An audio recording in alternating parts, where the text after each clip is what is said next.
अजिबात वापरू नका। काही बाहेरच्या नर्सऱ्यांमधून बेणं येते, ते चुकीच्या पद्धतीचं बेणं येतं, बाहेरच्या नर्सऱ्यांचं बेणं। ही का आपल्या इथली नर्सरी बाहेरच्या नर्सरीचं बेणं मागून ते तुम्हाला जर देत असतील तर ते बेणं घेऊ नका। त्याच्यामध्ये खूप रोगराई अनेक अडचणी त्या ठिकाणी येतात। आणून आमच्या शेतकऱ्यांना जर ते देत असाल, बाहेरून 1 रुपयाने आणायचे आणि आम्हाला 2.5 रुपयाने जर ते विकत असतील इथल्या इथं, तर चुकीचं बेणं येते। जो नर्सरीवाला याच ठिकाणी तयार करतोय त्याचंच बेणं घ्या। कारखान्याचं कांड्या जे आहेत बेणं ते घ्या आणि ते वापरा। बेणं वापरताना त्याच्या जे काय कंडिशन्स आहेत त्या मी या ठिकाणी लिहिलेले आहेत, त्या तुम्हाला माहीत झाल्या पाहिजेत। कोणतं वापरायचं नाही, त्याचे फायदे काय होतात, आणि तोडताना असं तोडलं पाहिजे। डोळ्याचा वरचा भाग आहे ना, तो पहा, डोळ्याच्या वरचा भाग छोटा आणि खालचा भाग मोठा, अशा पद्धतीनं तोडायचं। ऊसाचं जे पाचट तुम्ही ठेवलेलं आहे त्या पाचटाच जे ऊसाचं बेणं तुम्हाला आलेलं आहे, पाचट काढून झाल्यानंतर त्या ठिकाणी एका कोपऱ्यामध्ये बसायचे। बरेच शेतकरी असं करतात, उक्ती लावगड दिलेली असते आणि लावगड जन्मलेल्या बाळाला आईचं दूध किती महत्वाचं आहे तेवढंच महत्वाचं आपला कोंब फुटण्यासाठी तो मागचा भाग महत्वाचा आहे। इतकं जरी लक्षात ठेवलं तरी पुढे काही सांगायची गरज नाही। शेतकरी बीज प्रक्रिया करत नाही। आमच्या चुकांना सुरुवात झाली, तोडायची पद्धत चुकली, वावरातच मुळ्या टाकल्यात, तोडल्या, तशीच लावगड केली, चुकीची पद्धत। एका कोपऱ्यात बसलं पाहिजे, तोडताना व्यवस्थित तोडला पाहिजे आणि पुढचा भाग त्या ठिकाणी बीज प्रक्रिया करून लावलं पाहिजे। जर 2 बीज प्रक्रिया करता आल्या नाहीत तर कमीत कमी 1 बीज प्रक्रिया तरी तुम्ही केली पाहिजे, म्हणजे रासायनिक बीज प्रक्रिया केली पाहिजे। याला खर्च जास्त येत नाही।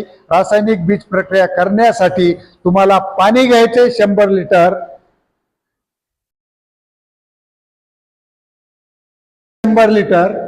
100 ग्रॅम 22 टीन घ्यायचे आणि 100 ग्रॅम 250 मिली क्लोरो घ्यायचे।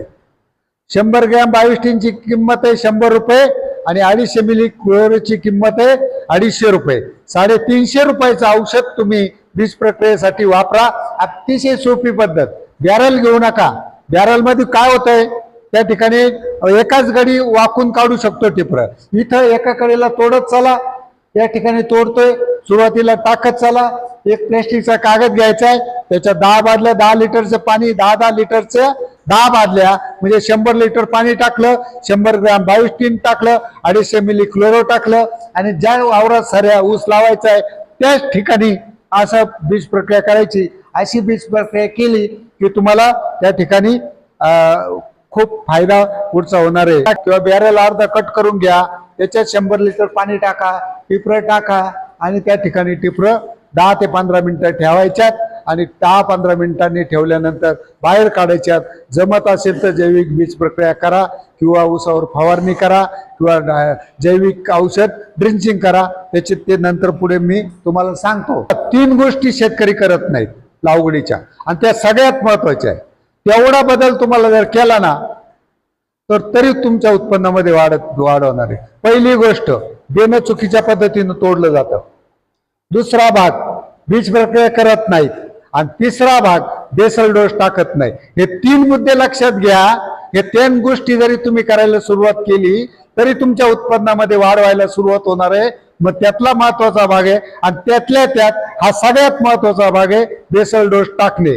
मी तुम्हाला साधी गोष्ट सांगतो, आता तुम्ही सगळेजण आलात तर नाश्ता करून आलात, चहा पिऊन आले करता आणि 2 महिन्यांनी खताचा डोस टाकता, म्हणजे 2 महिने त्याला उपाशी ठेवलं। म्हणजे तुम्ही असं समज करून घ्या, आपल्या जीवनाशी त्याचा अर्थ लावा। आता जेवायचंच नाही, दुपारीही जेवायचं नाही, डायरेक्ट 2 महिन्यांनी जेवायचं। चालेल का आपल्याला? आपल्याला रोज सकाळी चहा प्यावा लागतो, रोज सकाळी नाश्ता लागतोय, 2 वाजता 12-1 ला जेवण लागतंय, संध्याकाळी जेवण लागतंय। लागतं का नाही? लागतंय आम्हाला। ऊसाला पण खाण्यासाठी अन्न लागतंय। तो वाढतो, तो काय फुकट वाढतोय का?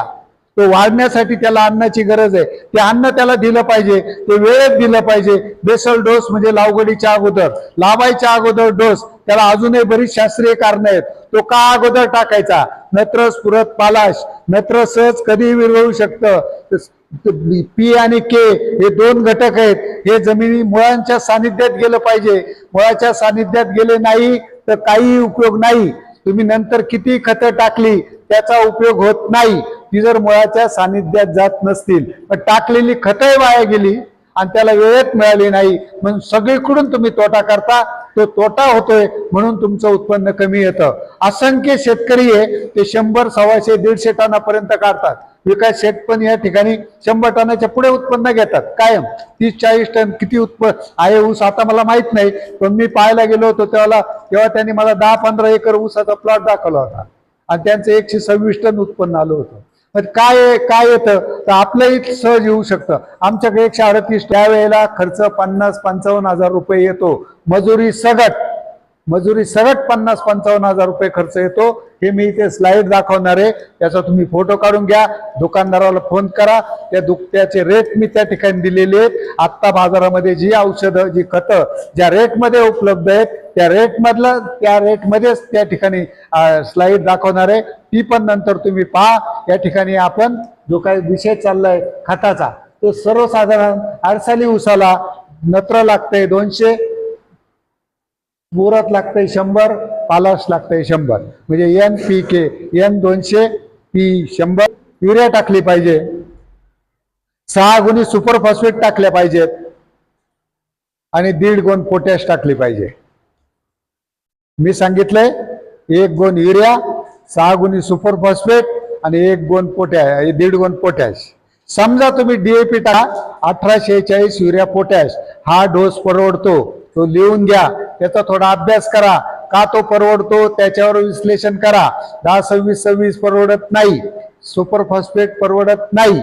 आत्ता युरिया, DAP आणि पोटॅश हा डोस आम्हाला परवडतोय, त्याचा थोडा विचार करा. युरिया टाकायची अर्धी गोण, DAP टाकायच्या 2 गुणी.